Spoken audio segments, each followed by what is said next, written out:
Kristo akuzwe abavandimwe ku itariki ya rimwe z'ukwezi kwa kane hari ku wa mbere mutagatifu mvuga ngo uwa mbere ukurikira umunsi mukuru wa pasika. Inkuru mbi yatugezeho batubwira ko papa Francisco yitabye Imana muri icyo gitondo saa moya na 35. Iyo niyo saha yatangajwe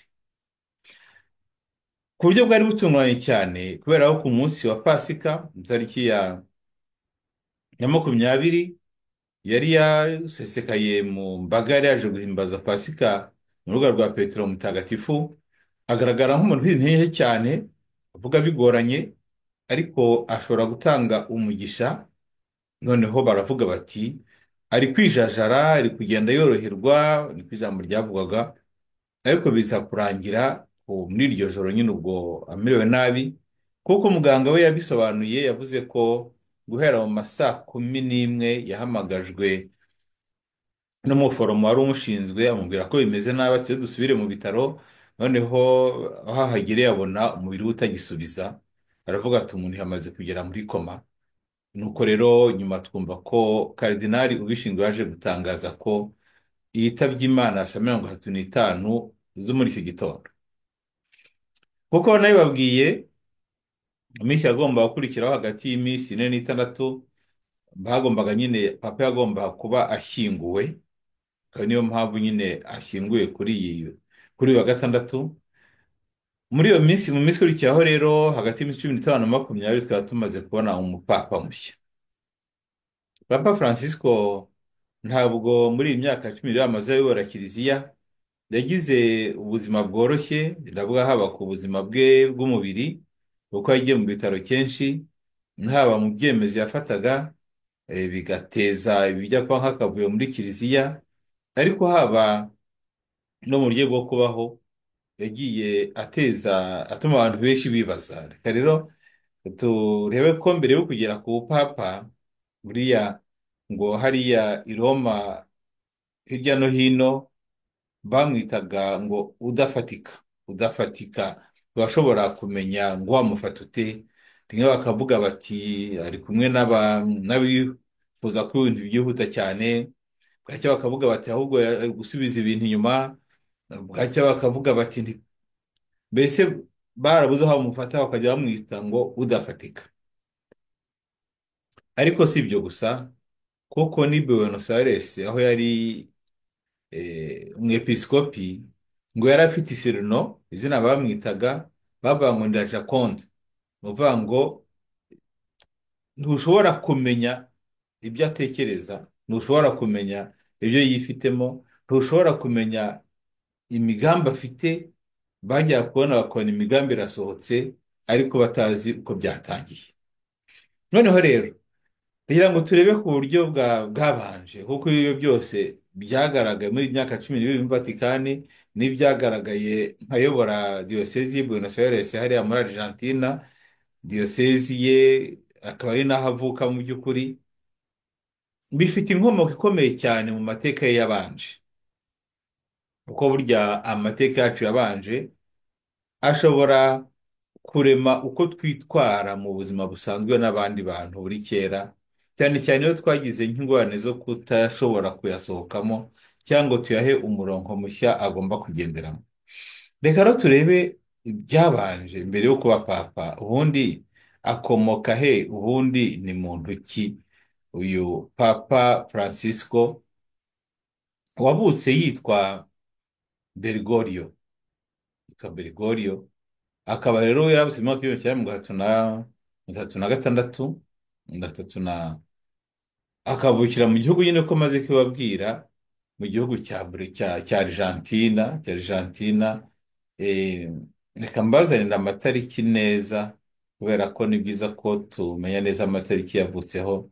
Itariki yavutseho ni kuri 17 z'ukwezi kwa 12 mu 1936. Avuka rero ku babyeyi yitwaga Mario Jose Bergoglio, akitwa Regina Maria Bizori. Bakaba bari ababyeyi b'abimukira b'Abataliyani. Ndabibutsa ko ntangiriro y'ikinyejana cya makumyabiri na mbere yaho gahoro, abanyaburayi benshi bahungiye mu mugabane wa Amerika, cyane cyane abo bataliyani berekeza cyane cyane muri za Brezil no muri za Argentina. Umuryango rero uri muri abo ngabo babimukira, ubu ngubu ushobora kubita uko ushaka, ariko ubu ni abanya Argentina, ariko icyo gihe bari abimukira. Ndibuka mba mu Butaliyani, habaga hari gahunda zo kureba ukuntu bamerera nabi abirabura, ukabona abatutsi abantu basubira iwabo, abarabu basubira iwabo. Noneho umwe mu bategetsi b'Ubutaliyani aravuga ati ariko muzi ko kuriya kuba muri kwirukana mujujubya abanyafurika bavuga ngo nizo ndaya zikomeye, nibyo bisambo, nibo biki n'ibiki, ariko muzi ko ari kuriya kuntu bavugaga abanyogokuru banyu na ba sokuru banyu barahungiye mu bihugu byo muri Amerika, tumuzi ko ari kuriya babafataga. Tumuzi ko habayeho igihe i New York, mu mujyi wa New York, bakavuga ngo indaya zikomeye ni iz'abakobwa b'abataliyanikazi, ati mwagiye mwakira abandi. Kuvuga rero ko ntabwo ari bishya ko abantu babimukira, baho ko abantu bahunga. Kenshi burayibwa, kenshi bahungaga icyo kintu cy'inzara, bakigira ahandi bumva ko bashobora kubona ubuzima bwiza. Nuko rero ababyeyi nyine ba Bergoglio bahunze, bimukira mu gihugu cya Argentina. Aba rero yaravutse ahabwa izina rya Jorge Mario Bergoglio. Jorge Mario Bergoglio rero arakura. Mu myaka ye ya mbere yari umunyeshuri w'umuhanga cyane, w'umuhanga cyane, ukunda kwiga kandi unabishaka, ufata mu mutwe bikamworohera bikihuta. Nuko rero ageze ku myaka 17, ubwo yari mu mashuri yisumbuye, yigiraga ibintu by'ubutabire, shimi. Ariko mu gukura kwe yarakunze gusenga nk'uko yabitojwe na nyirakuru witwaga Rosa Bergoglio. Ni nawe yakunda kuvuga cyane no mu biganiro by'abavuga ati nyokuru Rosa Bergoglio niwe wamfashe mu bintu byinshi cyane. Izo myaka 17 rero ubu ngubu ari yiga amashuri, ari kwiga ibintu by'ubutabire. Icyo gihe yari afite agakobwa k'inshuti ke, abakobwa bakundanaga, tumva rwose ngo bazakora n'urugendo rushobora kugana ku bana. Noneho uwo mukobwa amutera akadobo, kuvuga ngo uwo mukobwa aramubenga. Amaze kumubenga rero, Bergoglio agira ikibazo kiremereye cyane, kimeze nk'ihungabana, bita ngo ni crise. Ngo nibwo rero yagize gahunda yo kwinjira muri kiliziya. Yinjira muri bazilika ya Saint Jose y'i Buenos Aires nyine. Noneho amaze kwinjiramo ngo arasenga, ariko umutima urimo agahinda kenshi cyane ko kuba yatewe ishoti n'uwo yahoraga yita ko ari fiancé cyangwa ari agacuti ke. Uko rero abibwira umwe mu banditse biyografi ze, aragira ati maze kugera muri iyo kiliziya ngapfukama ngasenga, nasohotsemo ntakiri wa wundi. Numvise ijwi rimuhamagara, nsohokamo rwose numva ko ngomba kuba umusaseridoti.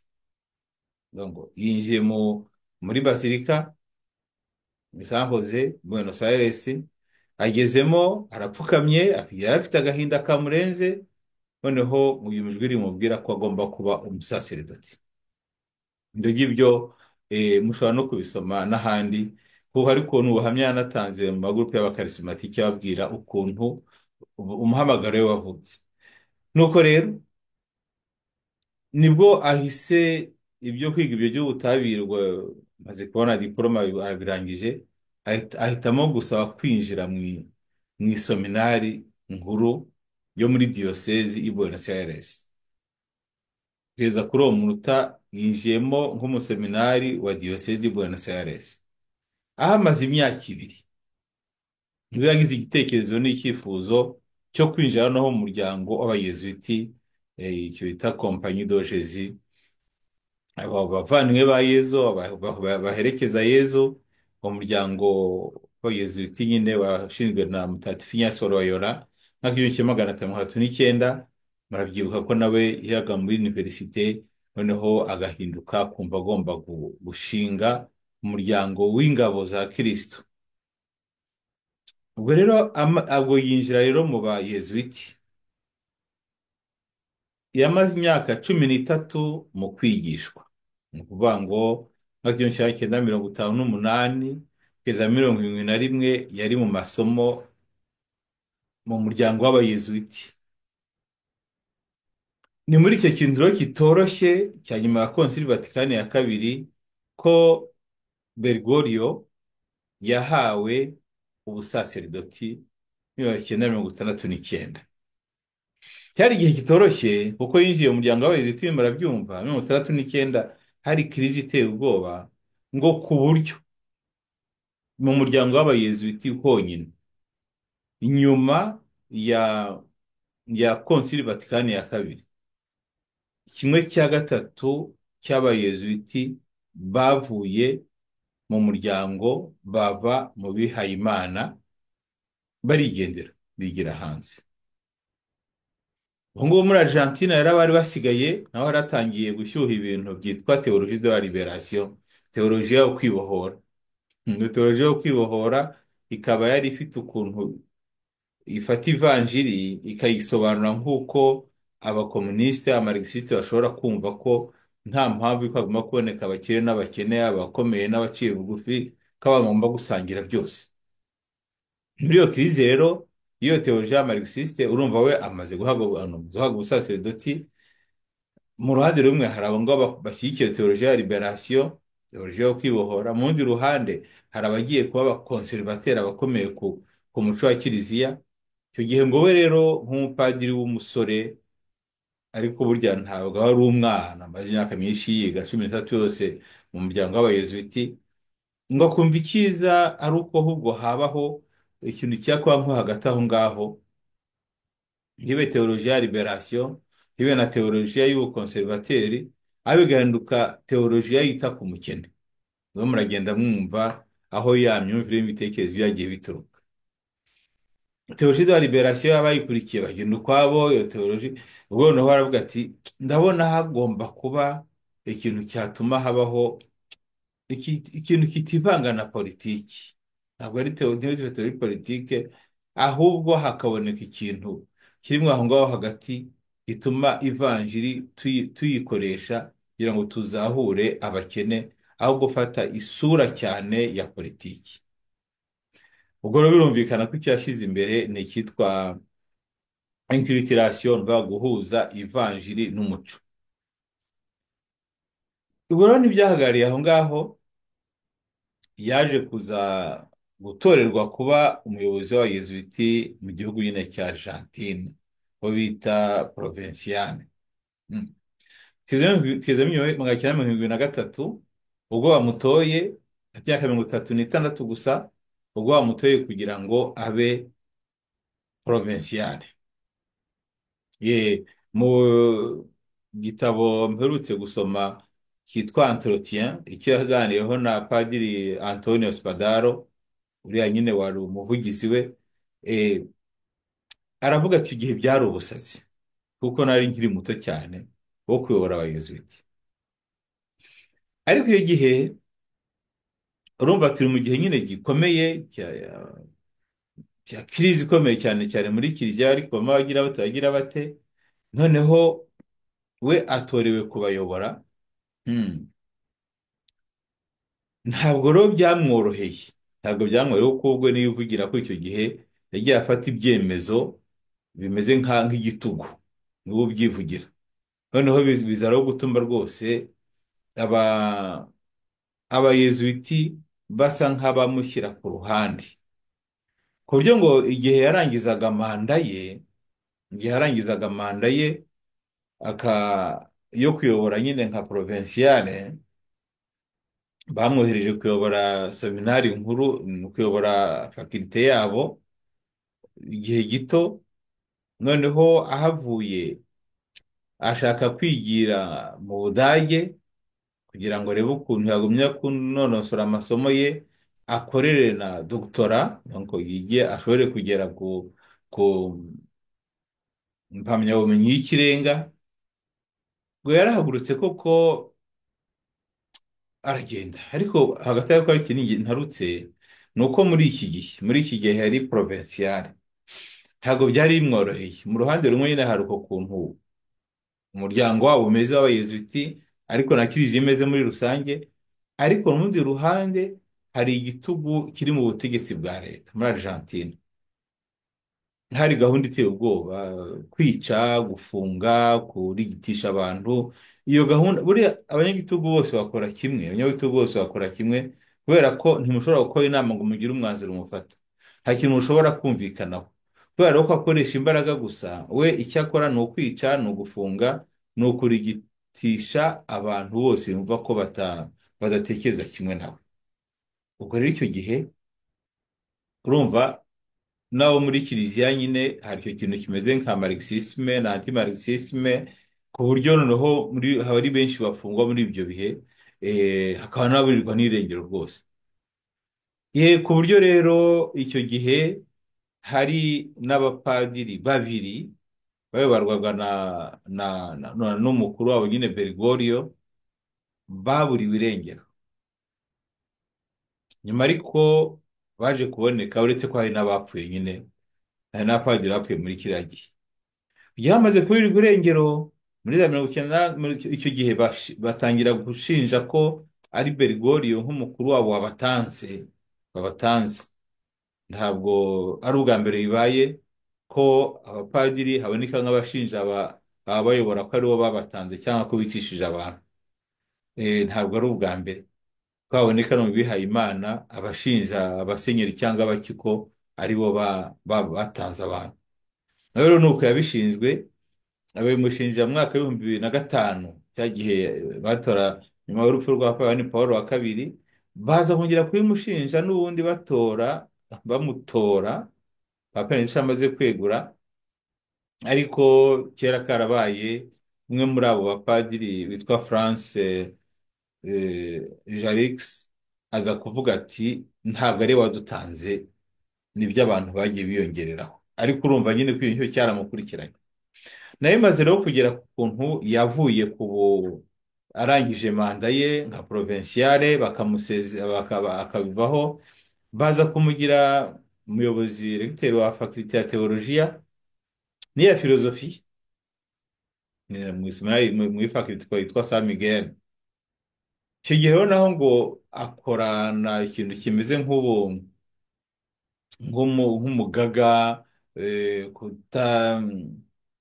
mbese gukomeza cyane, bimuviramo abanzi benshi, cyane cyane mu muryango w'abayezuwiti. Nibwo rero yagiye mu Budage muri 1986, afite gahunda yo kuba ati ngiye mu Budage ngiye kwikorera tezi yanjye ya doktora muri teolojiya, ibindi birangire. Ariko urumva ahagurutse nyine afite ikintu cy'ihungabana, cyo deception nk'uko babyita. Yaciwe intege, ntabwo agiye mu by'ukuri ku buryo bishimishije. Ariko amaze kugera mu Budage nyine nta n'umwaka yamaze amezi make. Haza nk'ibibazo by'ikidage uko kiba gikomeye, haza nk'ibibazo byo kwiga, yumva aho yari ageze atarakiriho kwicara ku ntebe y'ishuri bimunaniye, yisubira muri Argentine. Hariho niho ibintu byakomeye cyane, ari naho uvuga uti nta roho mutagatifu atagukura. Ageze muri Argentine mu 1990, asubiye muri Argentina, ikintu bakoze, umuryango wakoze ni ikihe? Ni ukuvuga ngo genda ugiye hariya mu nzu y'irerero, gahunda uzaba ushinzwe ni ukuba umujyanama no gutanga penetensiya, un simple prêtre et confesseur. Avuye ku kuba ari provinciale, kuba ari regiteri wa fakulite ya teolojiya na filozofiya, noneho ahindutse umupadiri usanzwe wo gutanga penetensiya muri novisiya atanayobora. Numva rero ni kiriziya bikomeye, ni kiriziya bikomeye, kuko akenshi bisaba kuba nka Yohani Batista kugira ngo wemere gucishwa bugufi, kandi uko nawe ugaca bugufi, ubundi ahasiga ubuzima bugakomeza. aha ngaha rero niho yagize ibibazo biremereye by'ihungabana, ajya ndetse no gushaka umuntu w'umusikologe wo kumukurikirana, wo gukurikirana ubuzima bwe. Nubwo ubyivugira mu mateka ye, mu busikologe wo kumukurikirana kandi igihe kirekire pe, ku buryo hari abavuga ati ese ni gute umupadiri wo gushaka umusikologe kandi nawe ari we. Oya, kuri ibi ngibi bijyana n'ubuzima bwo mu mutwe cyangwa se n'ubuzima bw'imyumvire n'imitekerereze, kuri ibi bijyana n'indwara y'irungu, ntayo bitakubita, cyane cyane iyo uri guca mu bintu bisa nk'ibigucishamo. Aho ngaho rero niho Imana yamusanze, ubwo wari karidinali wari nyine hariya mu Buenos Aires, akeneye umwepiskopi umwungirije auxiliaire umufasha, ajya rero guhamagaza Bergoglio yongeye aho yari yarashyizwe mu irerero muri novisiya, aramuzana uwo mukaridinali Antonio Quaracino, umva bose ni amazina y'amataliyani nyine. Na Antonio Quaracino wari umukardinali nyine wa Buenos Aires, akaba yari umuntu wa hafi cyane wa Papa Yohani Pawulo wa kabiri. Noneho aba rero unoma Bergoglio kuba umwepiskopi wungirije muri diyosezi nyine ya Buenos Aires. Birumvikana rero koko ibyo biba bimeze nko kuzuka, aho yari ageze ari gukurikiranwa n'abaganga bavura imyumvire n'imitekerereze, aho yari ageze yumva hari ibintu byose byarangiye, bamukwiye rero bamuzanye kuba umwepiskopi. Uko abivuga, guhera icyo gihe yavuye mu muryango w'abayezuwiti afite umutima uremereye, ameritume, afite umutima uremereye, adashobora kongera kuvugana nabo, ku buryo guhera mwaka w'ibihumbi yongeye gutangira kugirana imishyikirano n'abapadiri b'abayezuwiti mwaka w'ibihumbi bibiri na cumi na gatatu, amaze gutorerwa ubupapa. Ubundi hagati aho ngaho nyine yabaye umwepiskopi, iby'abayezuwiti rwose abishingukamo burundu. None birumvikana mbere ko papa nyine buriya karidinali Quaracino yaje gusaza muri 1997, ararwara, akora ku buryo ari Bergoglio umusimbura nka archevêque wa Buenos Aires. Aza rero kubigeraho afite imyaka 61 gusa, archevêque wa Buenos Aires. Urumva rero ko amaze rero gusohoka muri cya kintu yagiyemo, yashyizwemo, ariko aha naho hamwe n'abapadiri babanaga muri archidiyosezi ntabwo byamworoheraga namba, nyine ngo kubera ukuntu yafataga ibyemezo nk'uko babyivugira bikabangamira benshi. Ati byagiye bingira ingaruka zitari nziza no mu buzima bwanjye, ariko nyine ati ubwo ni uko nguko ndebe. Amaze rero kuba karidinali, yagomba gutangira kumenyera uwo murimo mushya, ariko akumva agarutse kuri ya gahunda ya kera. Icyo gihe ntabwo yari yamenye icyo ari cyo gukomera, amenya n'icyo ari cyo gucishwa bugufi. Amaze rero gutorera kuba karidinali, nta bindi bintu bindi bihambaye yaguze, ahubwo yaretse no kuba rwose muri eveshe mu mazu ya musenyeri ya karidinali yari asanzwe, ajya kwibera mu kazu gato ko ku ruhande. Hari n'abavuga ndetse ngo yashatse kugurisha iyo eveshe, ariko ubuyobozi bwa kiliziya buranga. Icyo gihe nta mushoferi yashakaga, n'umushoferi yaramwanze.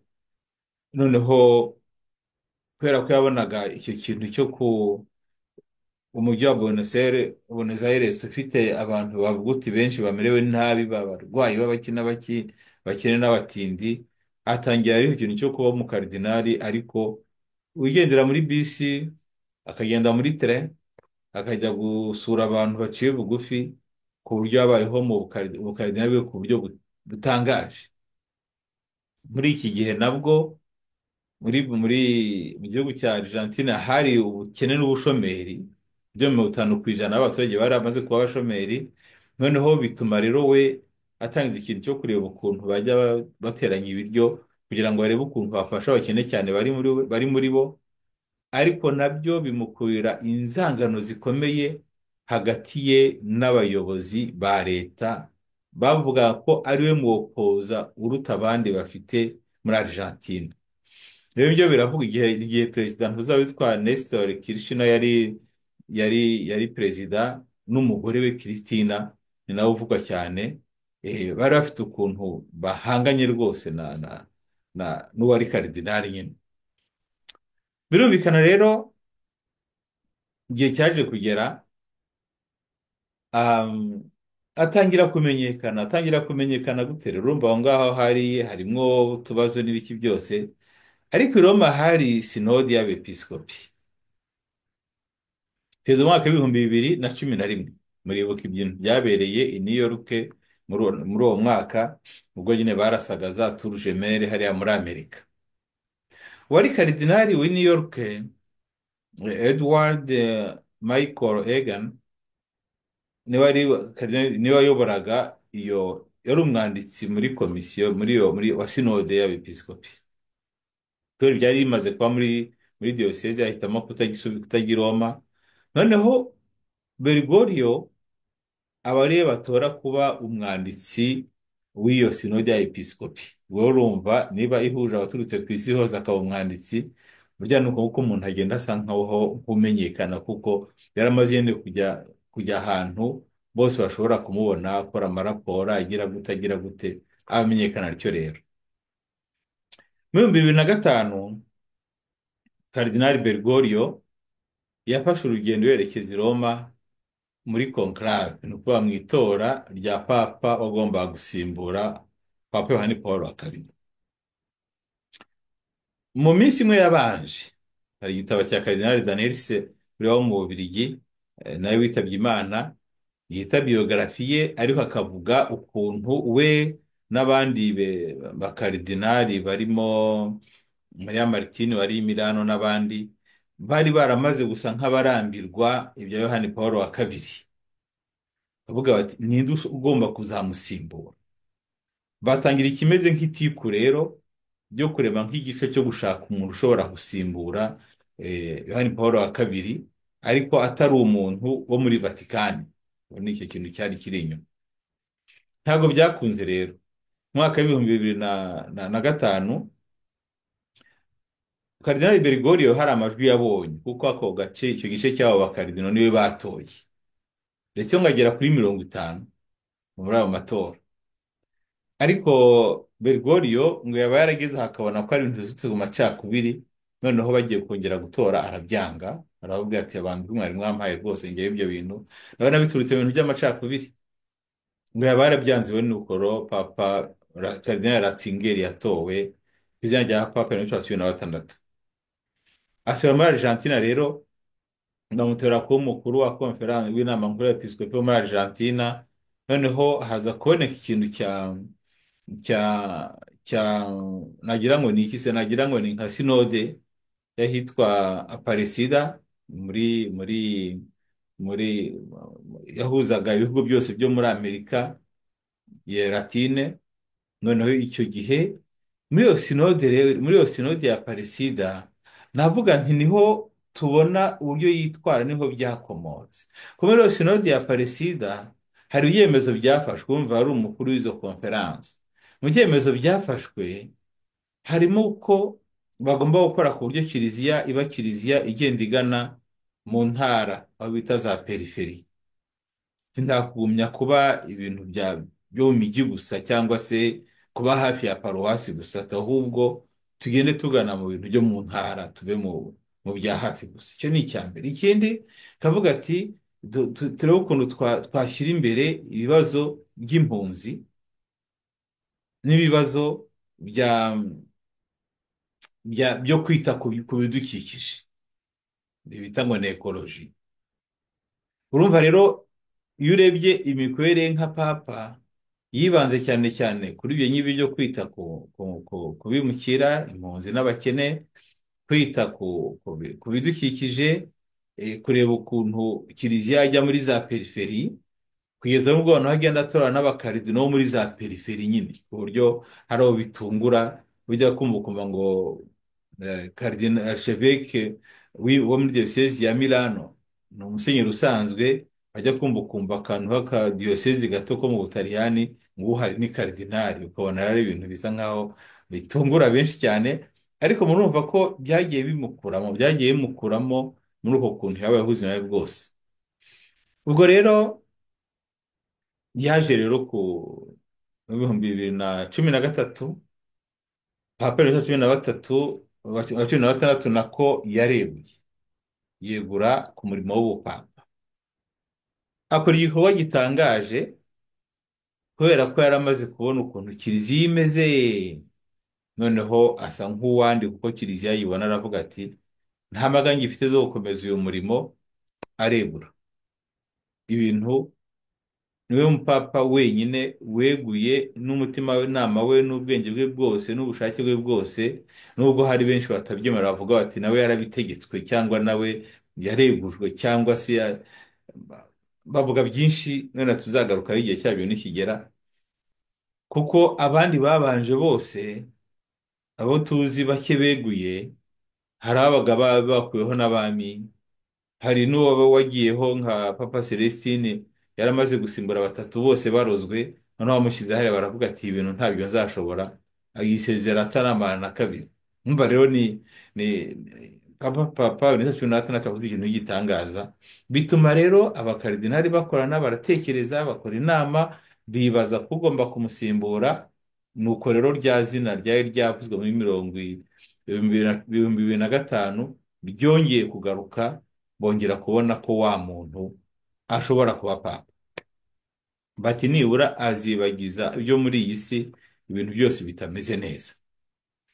Nuko rero iminsi itandatu mbere y'itorwa rye, ubwo yafashe ijambo mu bakaridino nyine bakoranye, ashima cyane Benedicto wa cumi na batandatu uwo yari buzasimburwa yari ataraba papa, aho yavugaga ati uriya muntu w'igitangaza ukunda kiliziya, akaba afite umutima ukomeye, umutima wagutse ku buryo rwose atifuza ko kiliziya ihirima. Ati noneho aho bigeze rero, umva amagambo yaje kuza nyine kuvuga, yavuze ijambo agira ati ku bireba rero umupapa uzakurikiraho, agomba kuba ari umuntu ukunda gusenga, akunda gushengerera, agafasha kiliziya kugira ngo igende igana muri za periferi, mu ntara, ati za periferi z'imitima y'abantu, za periferi z'aho abantu baherereye. Urumva rero icyo ngicyo yagaragaje igitekerezo cye nyine, ariko uko mwabyumvise ntabwo ari ibintu bishya, ni ibintu yari yarazamukanye na mbere hose, kubera nyine uko kuntu yabayeho, kubera ibyo yabayemo, kubera ibyo yaciyemo, kubera inzira yanyuzemo, kugeza noneho naho ageze nka karidinali ushobora gutorerwamo papa. Nuko rero mu itora ryakurikiye, muri iyo tora nyine ryakurikiye iryo jambo rye yavuze, nibwo aje gutorerwa kuba umuyobozi wa kiliziya y'isi yose. Ubwo hari ku 13 z'ukwezi kwa gatatu mu bihumbi bibiri na cumi na gatatu, afite imyaka 76. Ashyirwa ku ntebe y'ubupapa ku 19 z'uko kwezi, ariko umunsi mukuru Yozefu Mutagatifu muri 2013 muri uwo mwaka. Akaba rero yarashoje ubuzima bwe nka papa kuri 21 z'ukwezi kwa kane 2025, maze imyaka 12 n'ukwezi kumwe n'iminsi 8 ayobora kiliziya ya Kristo. Murabizi ko akimara gutorerwa kuba papa, yanze rwose kujya gutura mu nzu yagenewe abapapa, nk'abakundi byibutse ibyo ko yanze nyine kujya gutura i Buenos Aires mu nzu yari iy'abepiskopi. Noneho arinze rwose atabaruka aho hantu n'ahitwa Castel Gandolfo, ya nzu y'uruhukiro ry'abapapa mu gihe cyo mu cyi, atigeze ajya gukorera amavakansi, nubwo yari ahinduye ahantu abantu bose bashobora kwinjira bakagenda hose kugera n'aho papa yararaga. Nanjye ubushize bwo ni butayu nagiyeyo kugera aho ngaho. Nashaka rero kubasangiza ubuzima bwa Papa Francisco, mhm, Jorge Maria Bergoglio, nkabubasangiza mbanza kuvuga mbere yo kuba papa, kuko ibyo yakoze nka papa byo hari umunyamakuru wavuze ati ntabwo igihe cyo gukora biracyari cyagera. Ubu ngubu turacyari kubanza kumuherekeza agashyingurwa, tukamusabira cyane, tunasabira n'abazamusimbura, n'uzamusimbura, ubwo dusabira abo abakaridinali bagiye gukorana kugira ngo batore umupapa mushya. Yarashaka gusa kubaganiriza ku mateka yabanje mbere yo kuba papa, kugira ngo twumve wa wundi tumaranye imyaka 12 ni muntu ki, ni ibiki n'ibiki byamugizeho wenda uruhare mu byemezo yagiye afata cyangwa se mu buryo yabayeho. Ariko se uriya mutima wo kwita ku mpunzi, kubimukira, kwita ku baciye bugufi wakomotse he? Noneho byose tumaze kubona ko mu by'ukuri eh, ni ibintu yagiye akuriramo aho yavutse, kandi akabona aho ari byo byiza kugira ngo isi irusheho kwita kuri abo ngabo baciye bugufi. Twamaze tumusabira aruhukire mu mahoro rero. Mwamaze kubona ko yari yifuje ko uburyo azashyingurwa buzaba ari uburyo bworoheje cyane buciriritse. Ariko ngira ngo siko biri kugenda. Urabona umurambo wamaze iminsi 4 uri hariya, abantu bakaba bakaba 500 ngo bamaze kuhanyura muri uwo mukuru bubaha umurambo we. Tuzirikane ko Yohani Pawulo wa kabiri barenze miliyoni 2. Barenze miliyoni 2. Noneho tumaze kumva kandi kumva rero ko ibihangange byo muri iyi si benshi bazamuherekeza ejo. Mwamaze kubona ko Donald Trump yamaze kugera i Roma, n'abandi benshi bazaba bahari baje guherekeza uwo mupapa wifuza kubaho akarangiza ku buryo nta n'ibintu bihambaye bibaho, ariko birangije bije nyine kuko papa ni papa. Papa ni papa. Hari umuntu wambwiraga ejo bundi ati abo mu yandi madini bagiye bumviraho ko papa ari papa nyine, ko kiliziya gatolika ari kiliziya gatolika. Reka nsoreze aho rero. Imana ibampere umugisha ku izina ry'Imana Data na Mwana na Roho Mutagatifu. Amen.